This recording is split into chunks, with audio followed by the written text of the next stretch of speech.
Is your profit where you want it to be? If not, what's the next move? Widen your reach or narrow your focus?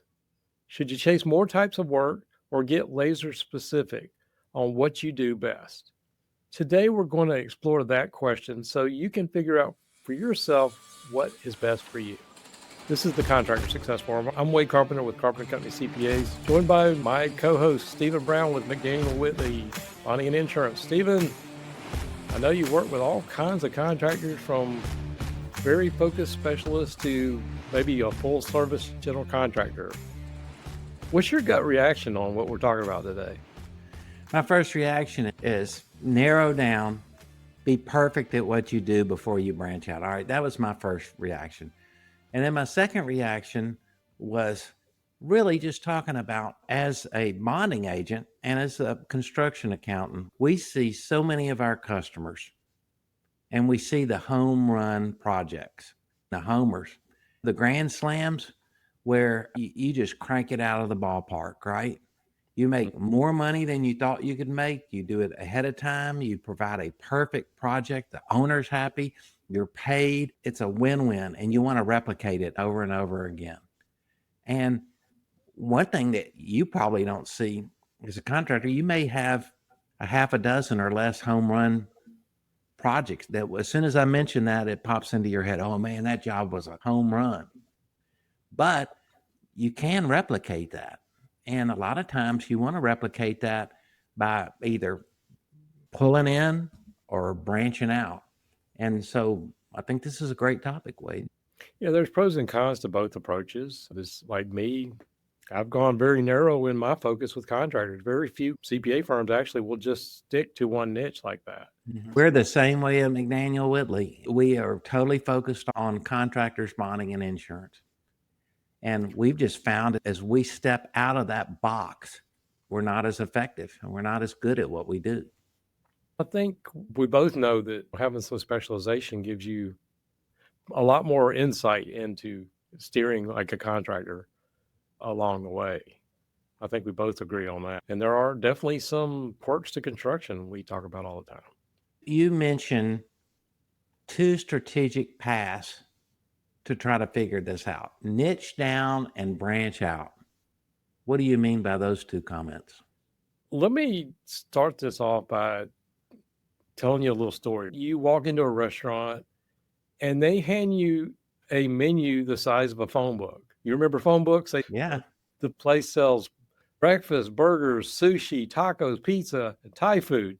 It's all there. And now you ask yourself, do you trust them to do any of that? Versus maybe you go into this barbecue restaurant, this barbecue joint with 6 things on the menu. It's okay, brisket, ribs, pulled pork, and 2 sides. No fluff. They smoke that meat for 12 hours and they do it better than anybody in town. I know you'll start talking about Memphis barbecue here. You know, the same thing happens in construction. The more stuff that you slap on your service list, the less people are going to believe that you've mastered any of it. It makes sense. And also makes sense that you mentioned Memphis barbecue, because you're right, Wade, it is the best. Hey, you're right, Wade. This is a great analogy. You get a menu that's like a phone book and you want to be the best at everything. But the whole key to running a proper restaurant is to replicate what you do best over and over again. Anybody will tell you that owns or runs a restaurant, the key to success is when you've got something that works, you replicate it perfectly and you do it better than anyone else. But you get to a point where you fall into a rut there. You want to do something else, or your employees are crying out for a little more variety. Yeah, and I guess that leads to my next point in the story. Like, you know, there's definitely some benefit to specialization, but what if, say, in our restaurant, the market shifts and everybody gets away from barbecue? You go too narrow, and basically you're stuck with a smoker and nobody ordering ribs. Mm-hmm. So where is that sweet spot? Do you niche and dominate one thing, or do you branch out and stay flexible? You got any initial thoughts on that? I see the pros and cons of both of these issues. The niche thing is what brought you to the dance, right? Something you do better than anyone else. Even as a general contractor, you started off as a niche and you got certain things that you can do in your sleep. And then you eventually branched out to be an expert at other things. And it's the same with the barbecue analogy. Everyone could argue successfully, for example, that in Texas they cook beef brisket better than they would in Memphis. Because, hey, we cook pork, right? And there's an art form to making beautiful, tender brisket. And anyone that barbecues knows that. So in Memphis, about half of us would defer that beef brisket is not something that you should branch out into if you're a barbecue restaurant. I'll take my friends from Texas when they're in town. And of course, they want to order the beef brisket because that's the only barbecue it's worth eating as far as they're concerned. And then they criticize it. So you're right. There's a lot to it. And there's a lot of different conditions that you need to think about, either pulling in or branching out. Let's talk about what it means to niche down a little bit. We can niche down on a trade. Now, I've seen people like, okay, we're doing HVAC. We're also doing electrical and plumbing, or it could be a sector. This is where I've seen some contractors do really well. Okay, we're specialized in medical or retail or gas stations or whatever it is. It could be a specific project size or scope or specialized type work. And a lot of times when you do have that specialized knowledge, you can get a lot higher margin on it. Either you know how to get in and out, you avoid some of the mistakes that somebody would not necessarily know that doesn't do this every day. Any other thoughts on that? Yeah. What if that market dries up on you for economic reasons? And I totally get that too. And that also takes me back to what I was doing 25 years ago when I first started my firm. I chased contractors, but when I first started, I was taking what I had in front of me, and I had some clients in different sectors or whatever. Then I did go back to this construction niche that I knew well, and I got to like the 80-90% construction niche, and then 2008 hit. We were so heavy into doing audits and reviews for civil highway, the guys with heavy yellow equipment, and those guys did not survive. So that's where a niche specialization can be a little scary. I didn't realize this as I was putting this together. That's what I did is after 2008, I had to go a little wider again. I had to branch back out. Mm-hmm. Both of us, Wade, it's the same sort of thing. You had to branch out because you really could see that you had to branch out. And I could always tell you, or your bond agent, anywhere you are listening to this podcast, could tell you some generic stories without being specific of different customers of how they were able to branch out and how they were able to adapt successfully.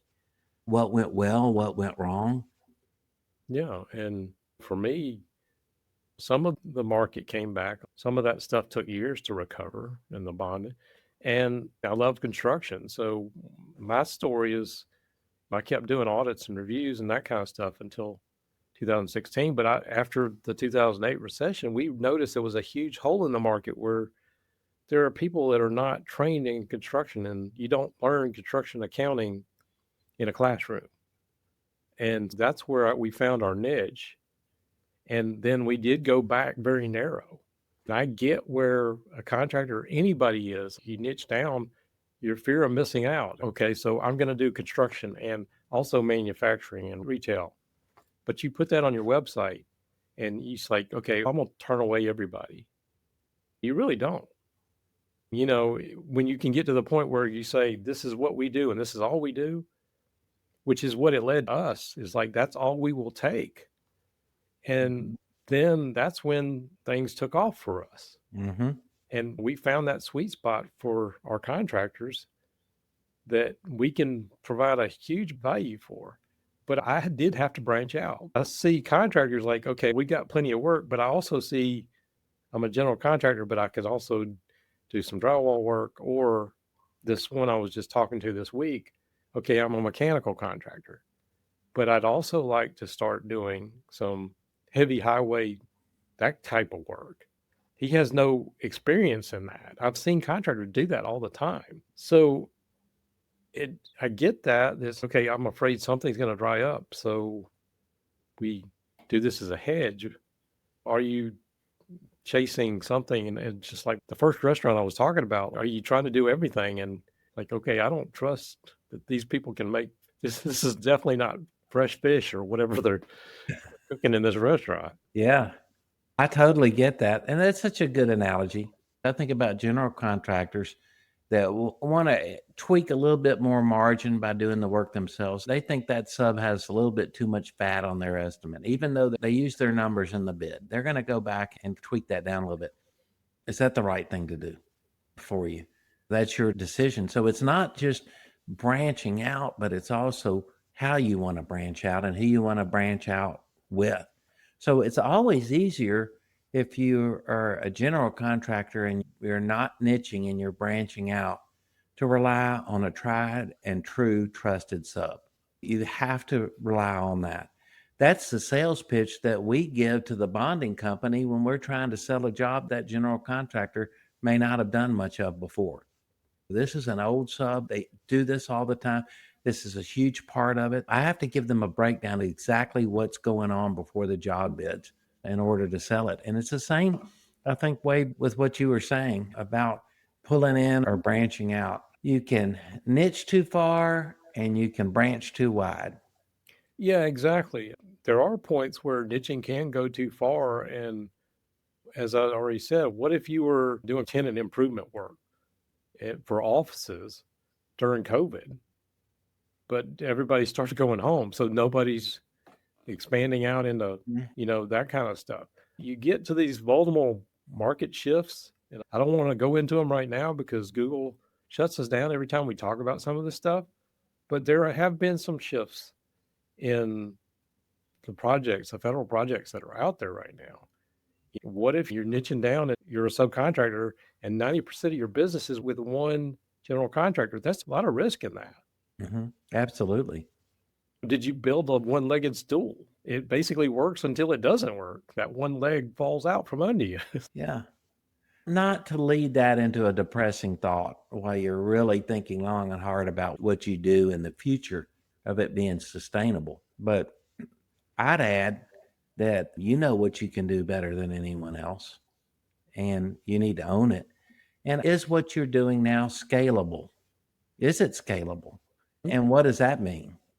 I think scalable has to come from the specialization. The risk of going the other way, like when you're branching out, it creates chaos. Maybe when we say branching out, there could different forms, like, okay, we're going to go into another territory. So you spread your resources, your crew's too thin. You don't have enough equipment, those kind of things.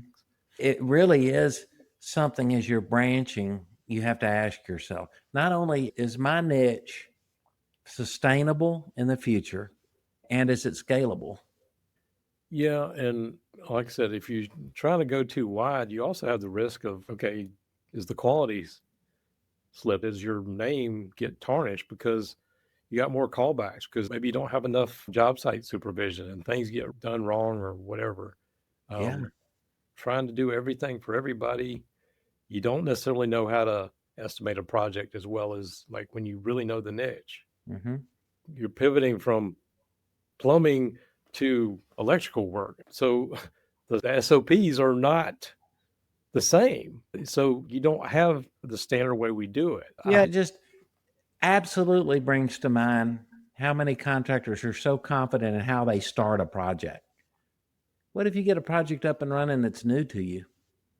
And then you think the battle's won, and then you got more variables that come in that cause more risk. Trying to be too flexible, just like that restaurant. You got all these workflows, and maybe just you start like Frankensteining your business models together. And sometimes the parts fall off when you duct tape them together. So, Yeah, no, that's a good analogy. I love that because I duct tape everything. I think when we're talking about your expansion ideas of moving to another market share, there is always some type of adjacent service, and that's your term, that you can be performing and perform well. And I would add to that, you figure out what that adjacent service is based on the profit that you've made in the past.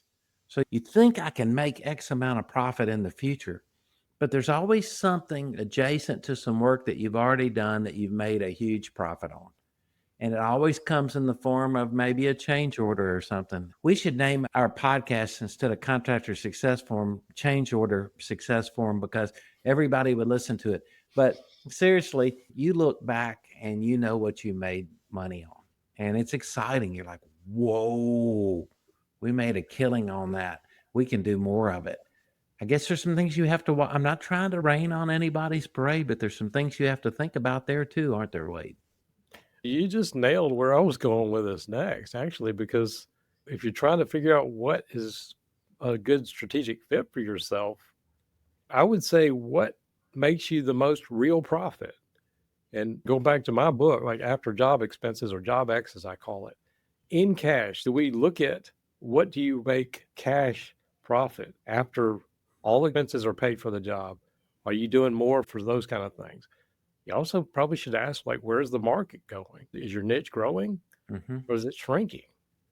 We already have clients that see us as an expert in that, and I've seen certain companies will take a contractor all over the country to build out stuff for them. Yeah. I mean, it's funny. And in my line of work, now more and more CPAs that are putting together year-end financial statements leave the project description off. They don't want their bankers knowing where they made huge profits. It's none of their business. And we, as bond underwriters, have to go in and try to match up that job number with the job and then input the information and tie it into our bond numbers. But anyway, it tickles me. You're right. This is proprietary information. Yeah. Again, just thinking through that, do you have the staff and the system to support expanding in one way or another? And sometimes it's just a question of, you don't really necessarily need to sell more services. You need more strategy around what you already do. Strategery. There you go. We could also talk about some hybrid models where, like, maybe you're niching vertically, like what I think Rob's family did, getting the lumber, and you probably know better than I do, but these things that go along with a niche, where building veterinary clinics or whatever. Yeah. And everything from controlling each unit cost that was going into one of their homes they were building, but also a truss manufacturing spinoff. Well, again, I know we're talking about a lot of different things, but maybe it's a hybrid approach, whether it's horizontal expansion or staying within a specific geographic area. But smart growth doesn't really have to look like spaghetti thrown at a wall, I guess I would say. It needs to look like you're got Legos and you're fitting these pieces together. And also, have you got enough working capital in your company to support your bond program? And do you have a little bit extra to take risk with? That's the reason you keep a little extra money in your company, so you can systematically decide on how you're going to expand your market or improve your market. Again, I would also go back to topics we talked about, like segmenting, finding out where you're actually making your money. What I talked about, the job expenses in my book, is like, okay, what is actually netting you cash? And taking the time to really dig down on what's your real revenue from each type of job. Does it bring in fast cash, or does it delay collections by 90 days? Those kind of things I don't know, maybe looking at labor costs, material, those kind of things. What are the inputs that are going into this? Is the labor pool going to dry up, or can you find help in that particular niche? Some of these things you probably should be asking yourself. No, that's a great question of what you need to ask yourself. The market you want to expand to, do you consider it more glamorous than what you're doing now?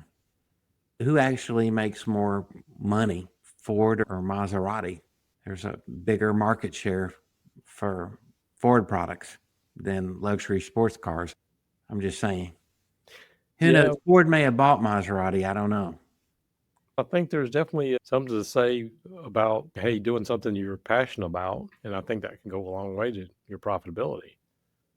But there's also using your analogy with the Ford, or just taking it to retail. Okay, you're taking the Walmart approach. You're trying to be the cheapest thing for everybody. We talked many times about how you could chase revenue. And I think I said in the book, like, okay, we need a bigger boat. And then we end up with this thing that we keep chasing more, and we keep getting deeper and deeper in debt. Amen to that. My only point to that part of it was like, the numbers don't lie. If you will sit down and actually take some time to look at where you're making, if your cash flow is bleeding, it could be your pricing, it could be your mix of jobs, those kind of things.